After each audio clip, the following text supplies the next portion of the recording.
జోజో టీవీ. ముసలి బంగారు గుడ్లు. నదిలో చాలా ముసలులు ఉండేవి. అదే నదిలో ఒక జలకన్య కూడా ఉండేది. ముసలి జలకన్యని బాగా చూసుకునేది. జలకన్యకి ఎలాంటి ఇబ్బంది రాకుండా చూసుకునేది. జలకన్యలు కూడా అలానే ఉండేవి. ఎవరి వల్ల ముసళ్లకు ఎలాంటి ఇబ్బంది రాకుండా చూసుకుంటూ ఉండేవి. ఒకరోజు ఒక చిన్న ముసలి దాని తల్లితో పాటు కూర్చొని ఉంటుంది. దాని తల్లి గుడ్లు పెడుతూ ఉంటుంది. కానీ తల్లి చాలా బాధపడుతూ ఉంటుంది. అది చూసి ఆ చిన్న ముసలి తల్లితో ఇలా అంటుంది. అమ్మా, ఏమైంది? ఎందుకు నువ్వు బాధపడుతున్నావు? ఈ గుడ్ల నుంచి నాకు తమ్ముడు లేదా చెల్లి వస్తారు కదా. గర్భవతి ముసలి దాని బిడ్డతో ఇలా అంటుంది. అవును బాబు, నువ్వు సరిగ్గా చెప్తున్నావు. కానీ రోజు రోజుకి నాకు కంగారు పెరిగిపోతూ ఉంటుంది. ఈ అడవిలో రోజు ఏదో ఒక కొత్త ప్రమాదాలు జరుగుతూనే ఉంటాయి. మన గుడ్లు విరిగిపోతే, ఎవరైనా మనపైన దాడి చేస్తే, మన గుడ్లు ఎవరైనా దొంగతనం చేస్తే మన పరిస్థితి ఏమవుతుంది చెప్పు. నేను నీళ్లలో ఉండలేకపోతున్నాను, బయట ఉండలేకపోతున్నాను. ఇప్పుడు భగవంతుడు ఏదో ఒక చమత్కారం చేయాలి. నేను ప్రతిసారి నా పిల్లల్ని పోగొట్టుకోలేను. పోయిన 2 సార్లు నుంచి నా గుడ్లు ఎవరో ఒకరు వేటాడి తిని వెళ్ళిపోతున్నారు. తల్లి బిడ్డలు మాట్లాడుకుంటూ ఉండగా నీటి లోపల ఉన్న జలకన్య వాళ్ళ మాటలు వింటుంది. ఇంకా వెంటనే నీటిలో నుండి బయటకు వచ్చి, అరే అరే, ఇంత పెద్ద విషయం నువ్వు నాకు ఎందుకు చెప్పలేదు? ఇది ఎప్పుడు జరిగింది? ఇంకా ఎలా జరిగింది? మా జలకన్యలం ఈ నదిలో ఉన్నంత వరకు మీ ముసళ్లకు ఎలాంటి ఇబ్బంది రాకూడదు. నువ్వు అస్సలు భయపడాల్సిన అవసరం లేదు. నేను మాయతో నీ గుడ్ల రంగుని మార్చేస్తాను. ఇవి బంగారు దృఢమైన గుడ్లలా మారుతాయి. వీటిని ఎత్తడం చాలా కష్టం. ఇంకా వీటి సమయం వచ్చిన వెంటనే గుడ్లలో నుండి పిల్లలు బయటికి వస్తాయి సురక్షితంగా. నువ్వు కంగారు పడకు. నిజంగానా? నిజంగా నీ దగ్గర అలా మాయ ఉందా జలకన్య? అలా ముసలి జలకన్యని అడుగుతుంది. అప్పుడు ఆ జలకన్య, హా అవును, ఒకవేళ నువ్వు నాకు ముందే చెప్పి ఉంటే 2 సార్లు నీకు జరిగిన ఇబ్బంది జరగకుండా ఉండేది. అప్పుడు ముసలి దాని గుడ్లని జలకన్యకి చూపిస్తుంది. ఆ జలకన్య దాని కర్ర తిప్పిన వెంటనే ఆ గుడ్లు బంగారంలా మారిపోతాయి. ఇంకా అవి ఎంత బరువుగా అవుతాయంటే వాటిని ఎత్తడం చాలా కష్టం. ఇప్పుడు హాయిగా ముసలి ఇంకా దాని బిడ్డ నీటిలో తిరగడం మొదలుపెట్టాయి. కొన్ని రోజుల తర్వాత ఆ గుడ్లు పగిలాయి. ఇంకా పిల్లలు బయటకు వచ్చాయి. తల్లి ముసలి చాలా ఆనందంగా ఉంటుంది. ఇంకా దాని కొడుకు కూడా చాలా ఆనందంగా ఉంటాడు. వావ్, నా తమ్ముడు చెల్లి చాలా అందంగా కనిపిస్తున్నారు. అమ్మా, మనం జలకన్యకు ధన్యవాదాలు చెప్పుకోవాలి. హా, నువ్వు సరిగ్గా చెప్పావు. ముసలి ఆ జలకన్యకి ధన్యవాదాలు చెప్తుంది. ఇంక దాని పిల్లలతో ఆనందంగా ఉంటుంది. కట్టెల గుర్రం. ముఖేష్ ఒక నిజాయితీ గల వ్యాపారి. అతనికి 3 పిల్లలు ఉండేవారు. సోనా, గుడ్డు, చిక్కి. ఆ 3 పిల్లలు బొమ్మల కోసం ఎప్పుడూ గొడవ పడుతూ ఉండేవారు. అప్పుడు ముఖేష్ వాళ్లతో ఇలా అంటాడు. బయటకెళ్ళి ఆడుకోండి. కానీ బయటికి వెళ్ళొద్దని అమ్మ చెప్పింది నాన్నగారు. మీరు వాళ్ళని బయటకు వెళ్ళమని ఎందుకంటున్నారు? బయట కరోనా మహమ్మారి ఉందని మీకు తెలీదా? ఇంట్లో ఉండి ఆడుకోవడమే మంచిది. సరే, కానీ కాస్త అల్లరి తగ్గించమని చెప్పు. పిల్లలు, ఇంకా అల్లరి ఆపండి, చదువుకోండి, కూర్చొని. ఆ 3 పిల్లలు ఎప్పుడు ఆడుకున్నా గొడవ పడేవారు. వాకిట్లో గొడవ చేసేవారు. నీకు ముందే చెప్పాను కదా ముందు ఆట నాదని. అక్క, నువ్వెప్పుడు ఇలానే చేస్తావు. ఈ రోజు నేను ముందాడుతాను. మీ ఇద్దరు ఇలాగే చేస్తారు, అందుకనే నాకు అదే ఛాన్స్ ఎప్పుడూ ఇవ్వరు. ఆ 3 గొడవ చూసి ముఖేష్ బాధపడతాడు. దేవుడా, ఈ పిల్లలు ఎప్పుడు మారుతారు? నాన్నగారు, నాకు కొన్ని బొమ్మలు కావాలి. సరే, తప్పకుండా తెస్తాను. మీరెప్పుడు అలాగే అంటారు, కానీ తీసుకురారు. ముఖేష్ వాళ్ళ పిల్లల ఆనందం కోసం మిగిలిపోయిన కట్టెలతో ఒక చెక్క గుర్రాన్ని తయారు చేస్తాడు. దాని కింద చెక్కతో ఊగుతూ ఆడుకునేలాంటి చెక్కని అమరుస్తాడు. అది చూసి పిల్లలు చాలా ఆనందపడతారు. వావ్, నాన్నగారు, దీని మీద నేను కూర్చుంటాను. లేదు, నేను కూర్చుంటాను. ముందు నేనందరికన్నా చిన్నవాణ్ణి కదా. 3 పిల్లలు మళ్ళీ గొడవ మొదలు పెడతారు. ఆగండి పిల్లలు, ఒక్కొక్కరు ఒక్కోసారి ఆడండి. చూడండి, గొడవ మళ్ళీ పెరిగింది. పర్వాలేదులే, చెక్క గుర్రాలు ఇంకా తయారు చేస్తాను నేను. ముఖేష్ మరియు అతని భార్య నవ్వుకుంటారు. పిల్లలు ముగ్గురు దగ్గర 3 గుర్రాలతో ఉండడంతో వాళ్ళు చాలా ఆనందంగా ఆడుకుంటారు. ఆ గుర్రాలపై కూర్చొని పాటలు పాడుకుంటూ హాయిగా ఆడుకుంటారు. నాన్నగారు, ఈ గుర్రం నాకు చాలా నచ్చింది. ఎప్పుడూ దీని మీద కూర్చునే ఉండాలనిపిస్తుంది. స్కూల్లో చెప్పిన పాఠాలు పద్యాలు అన్నీ దీని మీద కూర్చుంటేనే గుర్తొస్తున్నాయి. ఏవండి, మన కాలనీలో ఉన్నవారంతా మీరు చేసిన గుర్రాన్ని చూసి చాలా మెచ్చుకున్నారు. మీ పిల్లలు ఇంత శబ్దం లేకుండా ఆడుతున్నారు, అసలు ఉన్నారా లేరా అన్నట్లుగా ఉన్నారు అంటున్నారు. ఇంకో మాట, మీకు టైం ఉన్నప్పుడు శీల మరియు మంచు పిల్లల కోసం కూడా మీరు చెక్క గుర్రాన్ని చేసి ఇవ్వండి. పిల్లలు వాటితో ఆడి చాలా ఆనందపడతారు. స్కూల్ పాఠాలు చదవడం పిల్లలకు మంచి ఆటలా మారిపోయింది. గుర్రం ఊగుతూనే చదవాలనుకుంటున్నారు.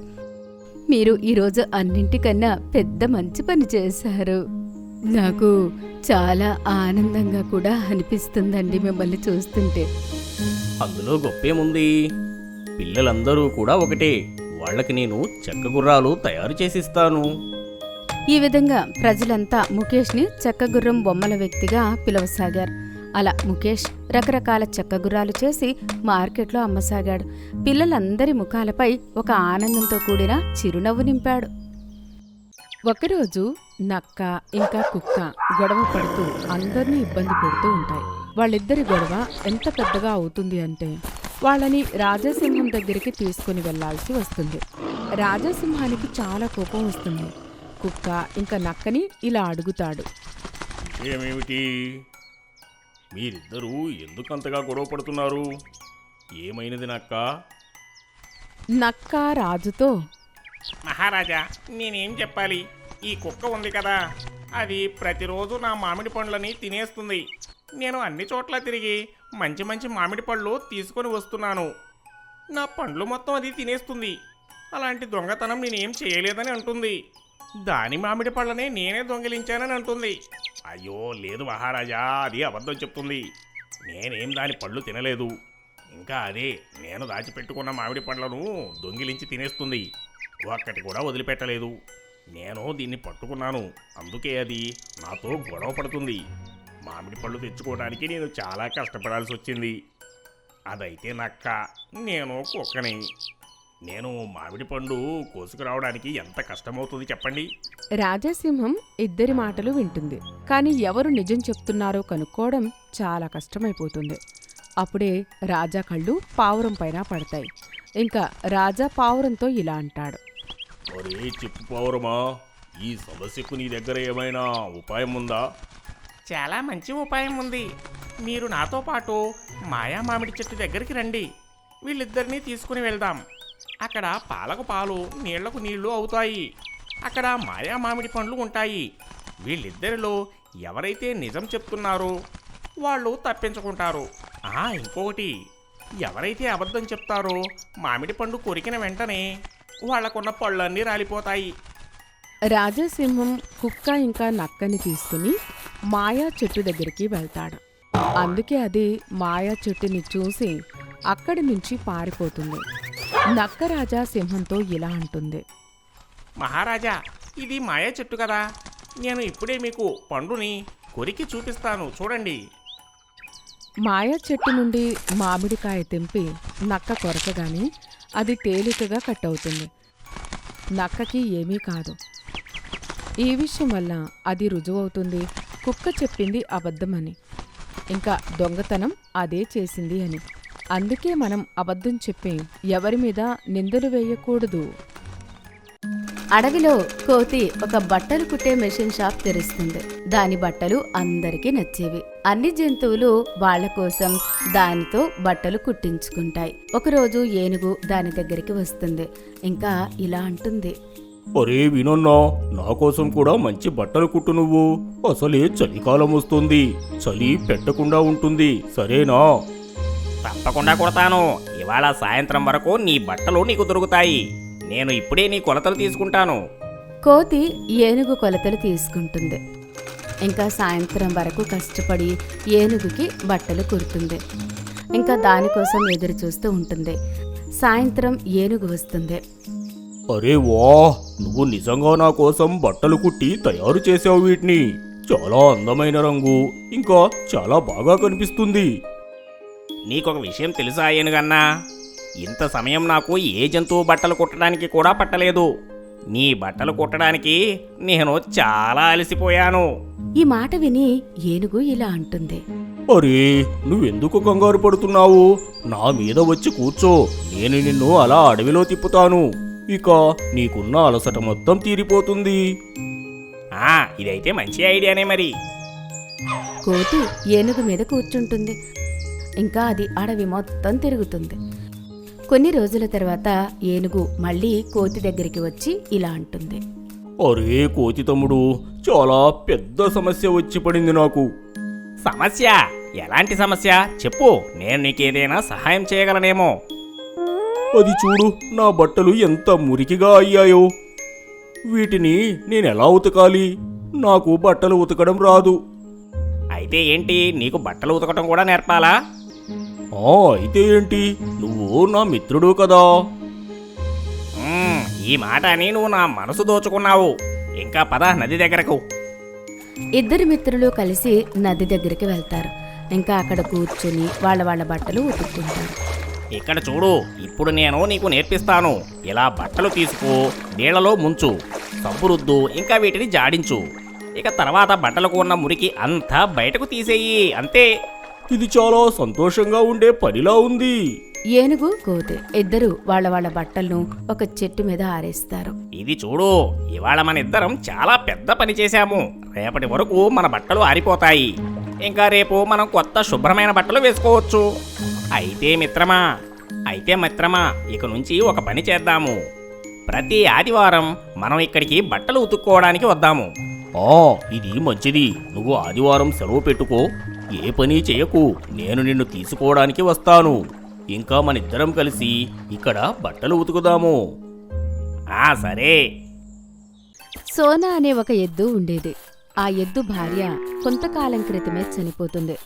ఇప్పుడు ఆ ఎద్దు రెండవ పెళ్లి చేసుకుంటుంది. కానీ ఆ ఎద్దు మొదటి భార్యకి ఒక సంతానం ఉంటుంది. ఆ బిడ్డ పేరు గోలు. గోలు చాలా మంచివాడు. ఇంకా అతని తల్లిని చాలా ప్రేమించేవాడు. కానీ వాళ్ళ అమ్మ చనిపోయిన తర్వాత ప్రతి ఒక్కరిలో వాళ్ళ అమ్మని వెతుక్కునేవాడు. కానీ అతని ఇంకొక తల్లి వచ్చిన తర్వాత తను గోలుని అస్సలు ఇష్టపడేది కాదు, ఎలా అయితే తన సొంత తల్లి ఇష్టపడేదో. ఇప్పుడు సోనా ఎద్దు కూడా చాలా బిజీగా ఉండేది. అది తన కొడుకు పైన అస్సలు ధ్యాస పెట్టేది కాదు. ఒకరోజు సోనా రెండవ భార్య రమోనా దాని అక్కని తన ఇంటికి పిలుస్తుంది. రమోనా వాళ్ళ అక్క తల్లి కాబోతుంది. తన రోజంతా తనతో కూర్చుని మాట్లాడుతూ ఉంటుంది. ఇదంతా చూసి గోలు చాలా ఆనందపడతాడు. ఇంకా అతని పిన్ని దగ్గరికి వెళ్ళి కూర్చుంటాడు. మాటిమాటికి ఈ విషయం రమోనాకి అస్సలు నచ్చదు. ఎప్పుడు చూసినా మా అక్క దగ్గరికి వచ్చి కూర్చుంటున్నావు. వెళ్ళు, ఎక్కడికైనా వెళ్ళి అడుక్కొని తిను. నువ్వెక్కడికి రావాల్సిన అవసరం నీకు లేదు. ఇప్పుడు తను మళ్ళీ తల్లి కాబోతుంది. త్వరలోనే మా ఇంటికి ఒక మంచి బాబు రాబోతున్నాడు. నువ్వు అచ్చం మీ అమ్మలాగానే ఉన్నావు. నాకు నువ్వు కాస్త కూడా నచ్చవు. గోలు ఆరోగ్యం కూడా రోజురోజుకి పాడవుతూ ఉంటుంది. కానీ అతని ప్రేమ రమోనా వాళ్ళ అక్క మీద పెరిగిపోతూనే ఉంటుంది. రమోనా వాళ్ళ అక్క కూడా వచ్చిపోతూ అతనికి పాలిస్తూ ఉండేది. ఇంకా అతన్ని బాగా ప్రేమగా చూసుకుంటూ ఉండేది. ఒకరోజు రమోనా బజార్కి కొంత పని మీద బయటికి వెళ్తుంది. ఇంకా అక్కడ రమోనా వాళ్ళ అక్కకి కడుపులో బాగా నొప్పి ఉంటుంది. అరే గోలు, వెళ్ళి చెల్లిని పిలుచుకొనిరా. గోలు పిన్ని మాటలు వినగాని అతని సవతి తల్లి రమోనాని వెతకడానికి అడవి వైపుకు వెళ్తాడు. ఇంకా వాళ్ళ అమ్మని తిరిగి తీసుకుని వస్తాడు. పూర్తి దారంతా రమోనా అతన్ని తిడుతూనే ఉంటుంది. ఒకవేళ ఈ విషయం అబద్ధమైతే ఇవాళ రాత్రి నీకు భోజనం పెట్టను, అర్థమైందా? కానీ రమోనా తన అక్కని చూడగానే ఇంటికి వచ్చి గోలు చెప్పిన మాటలపైన నమ్మకం కుదురుతుంది. తను వెంటనే డాక్టర్ని పిలిచి తనకు వైద్యం చేయిస్తుంది. స్పృహలోకి వచ్చిన తర్వాత రమోనా అక్క తనతో ఇలా అంటుంది. ఇవాళ నీ కొడుకు గోలు లేకపోతే నేను చనిపోయేదాన్ని చెల్లి. రమోనా తను చేసిన తప్పు తెలుసుకుంటుంది. తను సోనాతో ఇలా అంటుంది. నేను నీ కొడుకుని అస్సలు ప్రేమించేదాన్నే కాదు. ఎప్పుడూ నా సొంత కొడుకులాగానే భావించాను. కానీ నిజంగా గోలు చాలా మంచివాడు. మనం కలిసి వీడిని ప్రేమగా చూసుకోవాలి. వాళ్ళ అమ్మ ఉంటే ఎలా చూసుకునేదో అలా. ఇప్పుడు సోనా ఇంకా గోలు ఇద్దరు చాలా ఆనందంగా ఉంటారు. మాయా చెట్టు ఇంకా కోడిగుడ్డు. లాలి అనే ఒక అందమైన కోడి ఉండేది. చాలా త్వరలోనే అది గుడ్లు పెట్టబోతోంది. కానీ అది ఎప్పుడూ ఈ విషయం గురించి కంగారు పడుతూ ఉండేది. ఏదో ఒక వ్యాపారి లేక ఏదో ఒక అత్యాశ గల వ్యక్తి దాని గుడ్లను దొంగిలించి తినేస్తారేమో అని, ఇంకా అది దాని పిల్లల్ని ఎప్పటికీ కలవలేదేమో అని అది ఎప్పుడూ ఈ విషయం గురించే కంగారు పడుతూ ఉండేది. ఒకరోజు అది ఒక చెట్టు కింద కూర్చుని చాలా ఆలోచిస్తూ ఉంటుంది. ఇంకా ఆలోచిస్తూ ఆలోచిస్తూ దానికి ఏడుపు వచ్చేస్తుంది. ఏం చేయను? నా గుడ్లు ఇవాళ కాకపోతే రేపైనా బయటికి వస్తాయి. ఒకవేళ అవి బయటికి వస్తే వాటిని ఎక్కడ దాయాలో అర్థం కావడం లేదు. ఎవరో ఒకరు వస్తారు, ఇంకా నా గుడ్లని దొంగిలించి తినేస్తారు కూడా. నేను ఎప్పటి నుంచో గుడ్లు పెడుతున్నాను, కానీ నా పిల్లల్ని కలవలేకపోతున్నా. అయ్యో భగవంతుడా, నాకు సహాయం చెయ్యి, ఏదైనా చెప్పు. ఆ కోడి మాటలు విని చెట్టు మాట్లాడడం మొదలు పెడుతుంది.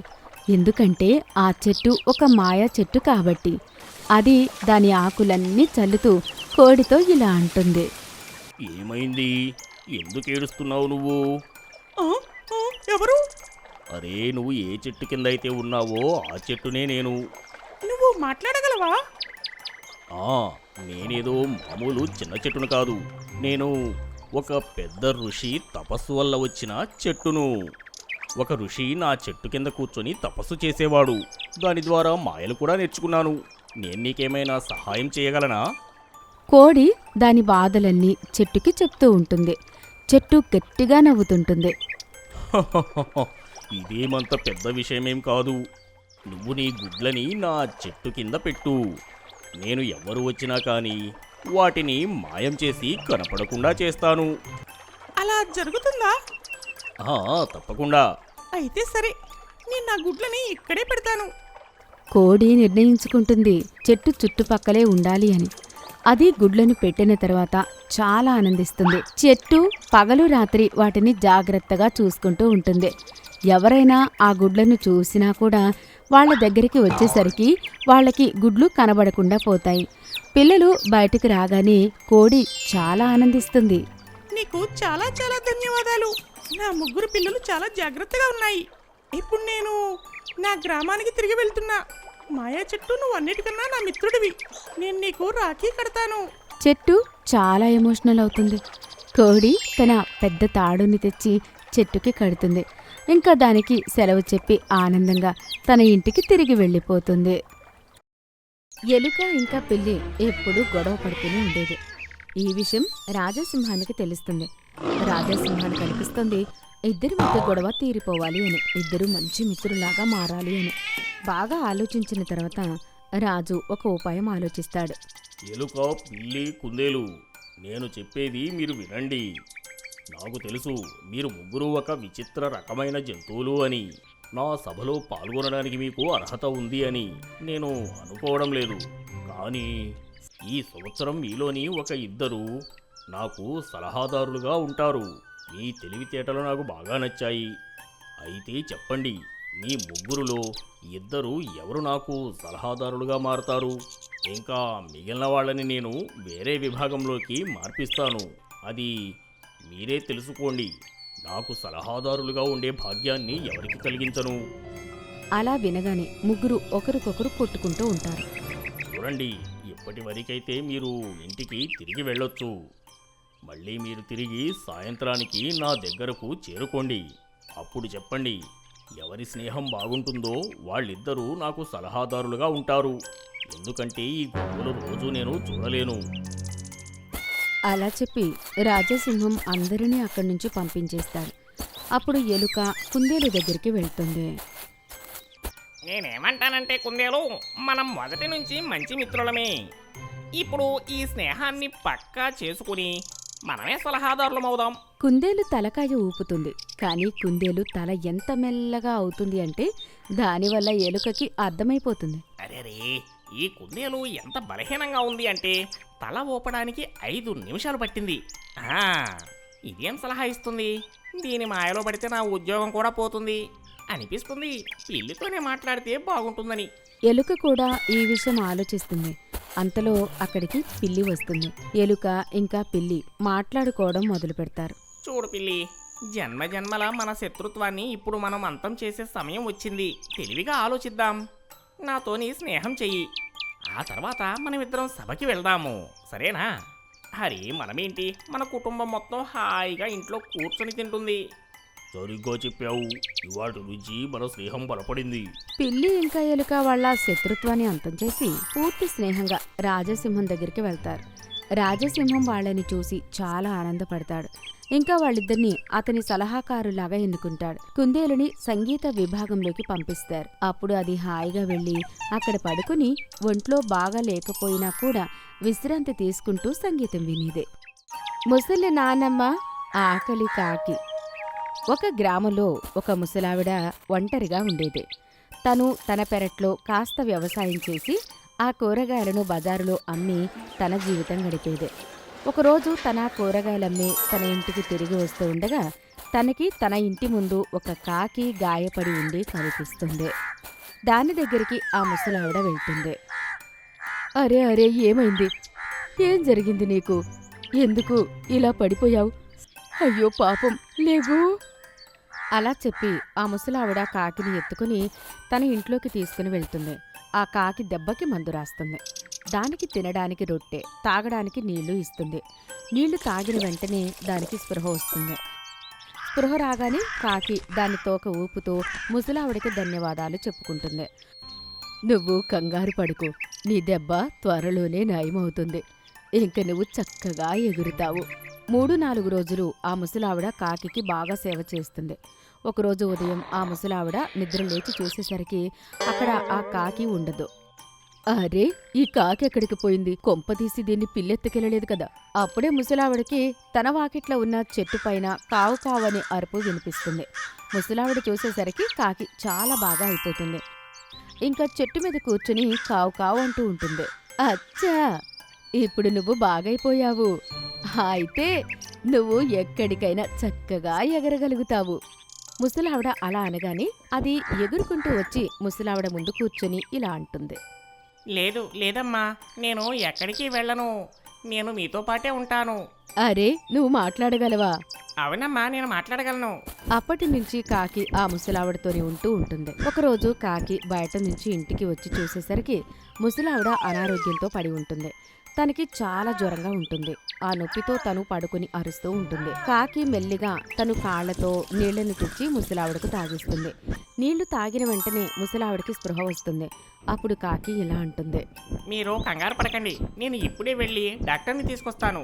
ఇంకా కాకి నేరుగా ఎగురుకుంటూ డాక్టర్ దగ్గరికి వెళ్తుంది. కాకిని చూసి డాక్టర్, ఒరే, ఈ కాకి ఇక్కడికి ఎలా వచ్చింది? పంపించేయండి దీన్ని. అప్పుడు కాకి డాక్టర్ గడియారం తీసుకుని అక్కడి నుంచి ఎగిరిపోతూ ఉంటుంది. ఆ గడియారం చాలా ఖరీదైంది. అందుకే డాక్టర్ ఇంకా అతని పనివాడు కాకి వెనకాలే పట్టుకోండి పట్టుకోండి అంటూ పరిగెడుతూ ఉంటారు. కాకి ఎగురుతూ ఎగురుతూ ముసలావిడ గుడిసె దగ్గరికి వచ్చి లోపలికి వెళ్తుంది. డాక్టర్ ఇంకా తన పనివాడు గుడిసె లోపలికి రాగానే ముసలావిడ అనారోగ్యంతో ఉండడం చూసి, అవునా, అయితే కాకి మహారాజా ఇదే విషయం. మమ్మల్ని ఇక్కడికి ఇందుకే తీసుకొచ్చారా? డాక్టర్ అలా అనగానే కాకి గడియారం డాక్టర్కి ఇచ్చేస్తుంది. తర్వాత డాక్టర్ ముసలావిని చూసి తనని అతని హాస్పిటల్కి తీసుకుని వెళ్తాడు. అక్కడ తనకి బాగా వైద్యం చేస్తాడు. కొద్ది రోజులు మంచి వైద్యం దొరికిన కారణంగా ముసలావిడ మళ్ళీ బాగా అయిపోతుంది. ఇవాళ నీ కారణంగానే బ్రతికి ఉన్నాను. నీకు చాలా ధన్యవాదాలు. అలా చెప్తూ చెప్తూ ఆ ముసలావిడ కాకి తలపైన ప్రేమగా నిమురుతుంది. ప్రేమగా తల మీద అలా నిమిరిన వెంటనే ఆ కాకి ఒక మనిషిలా మారిపోతుంది. అది చూసి ఆ ముసలావిడ ఆశ్చర్యపోతుంది. అమ్మా, నాకు ఒక ఋషి శాపం వల్ల ఇలా జరిగింది. నేను కాకిగా మారాను. నేను ఏదైనా మంచి పని చేస్తే, ఎవరైనా నా తలపై నిమిరితే నేను నా నిజ రూపానికి వస్తాను అని.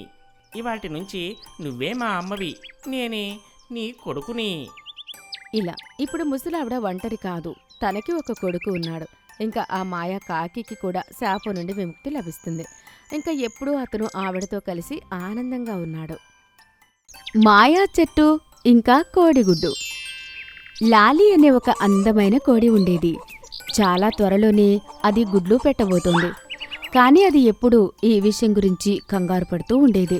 ఏదో ఒక వ్యాపారి లేక ఏదో ఒక అత్యాశ గల వ్యక్తి దాని గుడ్లను దొంగిలించి తినేస్తారేమో అని, ఇంకా అది దాని పిల్లల్ని ఎప్పటికీ కలవలేదేమో అని అది ఎప్పుడూ ఈ విషయం గురించే కంగారు పడుతూ ఉండేది. ఒకరోజు అది ఒక చెట్టు కింద కూర్చొని చాలా ఆలోచిస్తూ ఉంటుంది. ఇంకా ఆలోచిస్తూ ఆలోచిస్తూ దానికి ఏడుపు వచ్చేస్తుంది. ఏం చేయను? నా గుడ్లు ఇవాళ కాకపోతే రేపైనా బయటికి వస్తాయి. ఒకవేళ అవి బయటికి వస్తే వాటిని ఎక్కడ దాయాలో అర్థం కావడం లేదు. ఎవరో ఒకరు వస్తారు, ఇంకా నా గుడ్లని దొంగిలించి తినేస్తారు కూడా. నేను ఎప్పటి నుంచో గుడ్లు పెడుతున్నాను, కానీ నా పిల్లల్ని కలవలేకపోతున్నా. అయ్యో భగవంతుడా, నాకు సహాయం చెయ్యి, ఏదైనా చెప్పు. ఆ కోడి మాటలు విని చెట్టు మాట్లాడడం మొదలు పెడుతుంది. ఎందుకంటే ఆ చెట్టు ఒక మాయా చెట్టు కాబట్టి. అది దాని ఆకులన్నీ చల్లుతూ కోడితో ఇలా అంటుంది. ఏమైంది? ఎందుకు ఏడుస్తున్నావు నువ్వు? ఎవరు? అరే, నువ్వు ఏ చెట్టు కింద అయితే ఉన్నావో ఆ చెట్టునే నేను. నువ్వు మాట్లాడగలవా? నేనేదో మామూలు చిన్న చెట్టును కాదు. నేను ఒక పెద్ద ఋషి తపస్సు వల్ల వచ్చిన చెట్టును. ఒక ఋషి నా చెట్టు కింద కూర్చొని తపస్సు చేసేవాడు. దాని ద్వారా మాయలు కూడా నేర్చుకున్నాను. నేను నీకేమైనా సహాయం చేయగలనా? కోడి దాని బాధలన్నీ చెట్టుకి చెప్తూ ఉంటుంది. చెట్టు గట్టిగా నవ్వుతుంటుంది. ఇదేమంత పెద్ద విషయమేం కాదు. నువ్వు నీ గుడ్లని నా చెట్టు కింద పెట్టు. నేను ఎవరు వచ్చినా కానీ వాటిని మాయం చేసి కనపడకుండా చేస్తాను. అలా జరుగుతుందా? తప్పకుండా. అయితే సరే, నేను నా గుడ్లని ఇక్కడే పెడతాను. కోడి నిర్ణయించుకుంటుంది చెట్టు చుట్టుపక్కలే ఉండాలి అని. అది గుడ్లను పెట్టిన తర్వాత చాలా ఆనందిస్తుంది. చెట్టు పగలు రాత్రి వాటిని జాగ్రత్తగా చూసుకుంటూ ఉంటుంది. ఎవరైనా ఆ గుడ్లను చూసినా కూడా వాళ్ళ దగ్గరికి వచ్చేసరికి వాళ్ళకి గుడ్లు కనబడకుండా పోతాయి. పిల్లలు బయటకు రాగానే కోడి చాలా ఆనందిస్తుంది. నీకు చాలా చాలా ధన్యవాదాలు. నా ముగ్గురు పిల్లలు చాలా జాగ్రత్తగా ఉన్నాయి. ఇప్పుడు నేను నా గ్రామానికి తిరిగి వెళ్తున్నా. మాయా చెట్టు, నువ్వు అన్నిటికన్నా నా మిత్రుడివి. నేను నీకు రాఖీ కడతాను. చెట్టు చాలా ఎమోషనల్ అవుతుంది. కోడి తన పెద్ద తాడుని తెచ్చి చెట్టుకి కడుతుంది. ఇంకా దానికి సెలవు చెప్పి ఆనందంగా తన ఇంటికి తిరిగి వెళ్ళిపోతుంది. ఆలు ఇంకా కచ్చలుకి ఆలుగడ్డ పొలం ఉంది. వాళ్ళు చాలా కష్టపడి ఆలు పండించేవారు. ఒకరోజు ఆలు ఇంకా కచ్చలు కలిసి పంటలో ఉన్న ఆలు తీస్తూ ఉంటారు. హఠాత్తుగా వాళ్ళకి ఒక పెద్ద మట్టి రాయి కనబడుతుంది. అది మట్టి నుంచి అస్సలు బయటకు రావడం లేదు. ఇద్దరు చాలా కష్టపడి దాన్ని బయటకు తీయడానికి ప్రయత్నిస్తారు, కానీ అది అస్సలు రాదు. గట్టిగా లాగు, గట్టిగా లాగు. బయట నుంచి ఇంకెవరినైనా సహాయం అడగాలి అని అనిపిస్తుంది. నాకిప్పుడు అనిపిస్తుంది మనం పండించిన అన్ని పంటల్లోకెల్లా ఇదే పెద్ద ఆలు అని. నువ్వు సరిగ్గా చెప్పావు. ఇంత పెద్ద ఆలు నేనెప్పుడు చూడలేదన్నా. ఇది నువ్వే పండించావు. పండించింది అయితే నేనే, కానీ దీన్ని బయటకు తీయడానికి నా ప్రాణాలు పోయేలా ఉన్నాయి. అరే అన్నా, ఇది ఆలు కాదు. ఇది అయితే పెద్ద మట్టి రాయి. దీన్ని మనం ఆలు అనుకున్నాం. నువ్వు సరిగ్గా చెప్పావు, కానీ ఇంత పెద్ద మట్టి ఇది ఎలా సాధ్యం? పద పద, దీన్ని పగలగొట్టి చూద్దాము. అసలు దీంట్లో ఏముందో. మిగతా ఆలుల సహాయంతో దీన్ని పగలగొట్టి చూద్దాం. ఆలు ఇంకా కచ్చలు మట్టిని మెల్లమెల్లగా కొట్టి తవ్వుతూ ఉంటారు. దాన్ని పగలగొట్టి వాళ్ళు ఎంత అలసిపోతారు అంటే అలసటతో అవి రెండూ అక్కడే నిద్రపోతాయి. అవి నిద్ర లేచి చూసేసరికి ఆ మట్టి గడ్డ ఇంకా పెద్దగా అయి ఉంటుంది. అరే యార్, చూడు ఇది ఎంత పెద్దగా అయిందో. ఇది ఎక్కడి కష్టం. ఇక మనం మిగతా పని ఎలా చేసుకోవాలి? మట్టి ఆలు ఎంత పెద్దగా ఉంటుందంటే దాన్ని చూసి ఇద్దరు చాలా కంగారు పడతారు. హఠాత్తుగా పెద్ద వర్షం పడుతుంది. ఆలు ఇంకా కచ్చలు వర్షంలో నాట్యం చేస్తూ ఉంటారు. అరే భగవంతుడా, నువ్వు మంచి పని చేశావు. అలసట అంతా దూరం అయిపోయింది. పదా అన్నా, మనం డాన్స్ చేద్దాం. ఆలు ఇంకా కచ్చలు హాయిగా వర్షంలో డాన్స్ చేస్తూ ఉంటారు. ఇంకా హఠాత్తుగా కచ్చలు కాలు జారుతుంది. ఇంకా వెల్లికలా పడిపోతుంది. అది ఇంకా కింద పడిపోయి కొట్టుకుంటుంది. ఏమైందన్నా? కచ్చలు దానికి కొట్టుకోగాని దానికి కళ్ళు తిరుగుతూ ఉంటాయి. అరే, ఎలా అనిపించిందంటే నేనేదో పెద్ద బండరాయికి కొట్టుకున్నట్టు. అసలు ఏం జరిగింది? హఠాత్తుగా వర్షం నీళ్లకు ఆ మట్టి రాయి కరుగుతూ కరుగుతూ చిన్నగా అయిపోతూ ఉంటుంది. ఇంకా లోపల నుంచి చాలా ఆలుగడ్డలు బయటకు వస్తాయి. అవి ఆ మట్టి రాయిలో దాగి ఉంటాయి. అరే చూడు, ఇన్ని ఆలుగడ్డలు మట్టిలో దాక్కున్నాయి. అందుకే ఆ మట్టి రాయి మనకు అంత బరువుగా అనిపించింది. ఇప్పుడు చూడు. ఇద్దరు అన్నదమ్ములు బాగా నవ్వుతారు. కానీ దీన్ని మనం ఇప్పుడు ఏం చెయ్యాలి? చేసేదేముంది, రేపు అందరినీ పార్టీకి పిలుద్దాం. ఇంకా ఒక పెద్ద పార్టీ చేసుకుందాం. అక్కడ ఉన్న వాళ్ళ మిత్రుడు ఇంకా వీళ్ళు ఇద్దరూ కలిసి గట్టి గట్టిగా నవ్వుతుంటారు.